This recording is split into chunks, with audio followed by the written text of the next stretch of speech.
Jelajahi cara baru mendapatkan informasi. Download Metro TV Extend sekarang.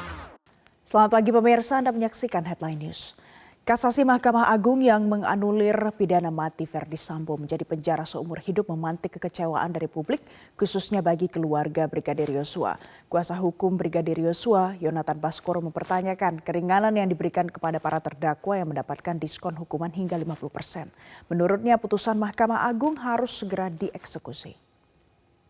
Bisa berkomentar jauh terkait putusan Mahkamah Agung itu karena belum di tangan kita. Tentu dalam hal ini ketika ada perubahan atau keringanan yang didapatkan oleh para terdakwa, harus betul-betul ada faktor yang sangat-sangat signifikan ataupun fundamental di dalamnya sehingga vonisnya ini bisa berubah. Sehingga dalam hal ini memang kami juga sempat bertanya apakah memang ada sesuatu hal yang seperti apa sehingga ini bisa sedemikian rupa. Tentu keluarga sangat teriris hatinya begitu ya. Namun yang penting saya sampaikan di sini, mungkin saya melihatnya dari perspektif Verdi Sambo yang berubah dari hukuman mati menjadi seumur hidup, ada ke arah di mana kita sudah mulai meninggalkan hukuman mati di KUHP kita yang baru nanti secara perlahan. Namun yang menjadi pertanyaan besar adalah terdakwa-terdakwa lainnya yang bisa sampai 50% diskon kalau kata orang-orang media di berita-berita. Nah ini sebetulnya kita harus betul-betul tahu dan apa sebenarnya yang terjadi.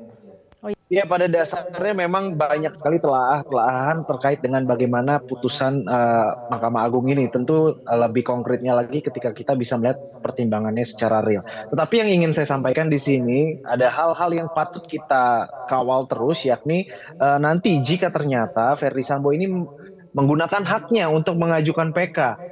Dan yang kemudian bisa saja terjadi penurunan lagi hukumannya. Nah ini kan juga harus kita kawal. Termasuk apakah juga mungkin nanti seorang Verdi Sambo bisa mendapatkan gerasi, kemudian berubah dari yang hukuman seumur hidup menjadi 20 tahun misalkan. Tentu itu nanti juga ada yang namanya remisi dan pengurangan hukuman.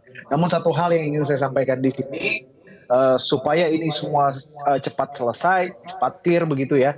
Putusan Mahkamah Agung itu ketika memang sudah waktunya harus segera dieksekusi cepat, dalam artian jalankan putusan MA tersebut secepat-cepatnya agar tidak terjadi lagi yang namanya pengkhianatan begitu terhadap nurani dan keadilan bagi rakyat Indonesia. Jadi kami juga mendorong segeralah mendorong Verdi Sambo ini dan terdakwa-terdakwa lainnya untuk menjalani tanggung jawabnya sebagai narapidana. Saya rasa